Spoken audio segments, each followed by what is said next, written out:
ලෝක දේශපාලනයේ පොරක් කියලා තමන්ම කියාගන්න ඩොනල්ඩ් ට්‍රම්ප් මහත්තයාගේ දැන් පේන තියෙන්නේ නායකත්වයේ ලක්ෂණ නෙවෙයි ඩිමෙන්ෂියා රෝග ලක්ෂණ.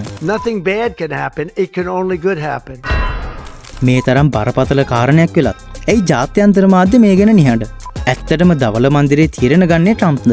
නැත්නම් වෙනත් හස්තයක්ද කියලා ප්‍රශ්න කරන්න කාටවත් උවමනාවක් නැද්ද? I don't know. I don't know.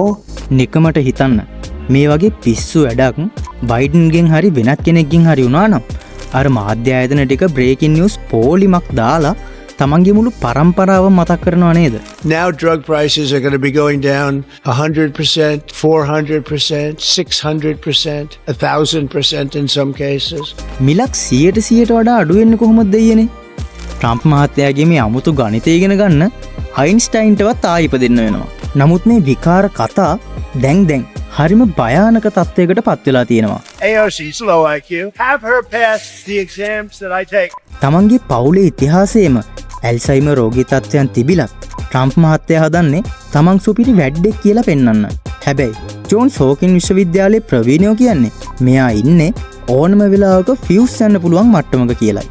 ලෝකෙම හොල්ලන්න හදන නායකයාට තමන් කියන වාක්‍ය සම්පූර්ණ කරගන්න බැරිව ගොත ගහන එක දැන් සාමාන්‍ය දෙයක් වෙලා.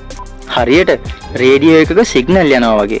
Even on the discussion that we'll have with Chuck Schumer, who was here yesterday, along with a very nice gentleman who I didn't really know. You know who I'm talking about? Trump දැන් ඉන්නේ තමන් හමු වෙන්නේ කවුද කියලාවත් අඳුර ගන්න බැරි තත්ත්වයක. ඔයා විශ්වාස කරනවද? හකීම් ජෙෆ්‍රීස්ව හමු වෙලා විනාඩි කිහිපයකින් ඔහු කවුද කියලාත් ට්‍රම්ප්ට අමතකයි. I love the frame of those pictures. Look at those frames. By the way, it's an incredible clock. Oftentimes they'll show those lamps. I said, oh wow. Medallions. If you paint it, it won't look good. වැදගත් cabinet රැස්වීමක් මැද පින්තූර සහ බිත්තිවල ලාම්පු ගැන විනාඩි 15ක් කියවන ජනාධිපතිවරයෙක් ගැන වෙන කුමන කතාද?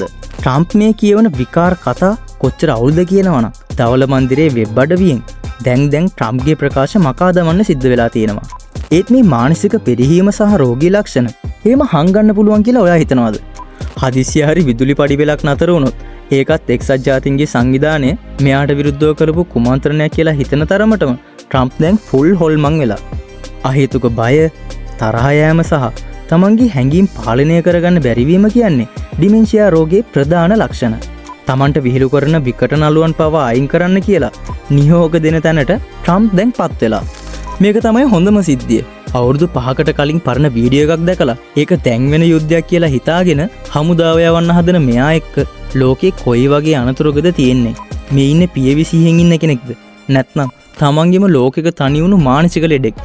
ඇත්තටම සිද්ධ වෙන්නේ ට්‍රම්ප්ගේ මේ මානසික තත්ත්වයෙන් ප්‍රයෝජන ගන්න වටේ ඉන්න පිරිස ඔහුව පඹෙක් වගේ නටවන එකද? මෙවැනි කෙනෙක් අතට න්‍යෂ්ටික බලය වගේ දේවල් ලැබෙන එක මුළු ලෝකයටම තර්ජනයක්. ධවල මන්දිරය ඇතුලේ සිද්ධ වෙන මේ නාඩගම් ගැන මාධ්‍ය දැන්වත් ඇත්ත හෙළි කළ යුතුයි. මේ අනතුර ගැන හැමෝම දැනුවත් කරන්න. මේ වගේ තවත් රසවත් වීඩියෝ එකකින් හම්බෙනකම් අදට අපි සමුගන්නවා. මතක ඇතුව අපේ channel එකත් subscribe කරන්න. එහෙනම් අපි ගිහින් එන්නම්.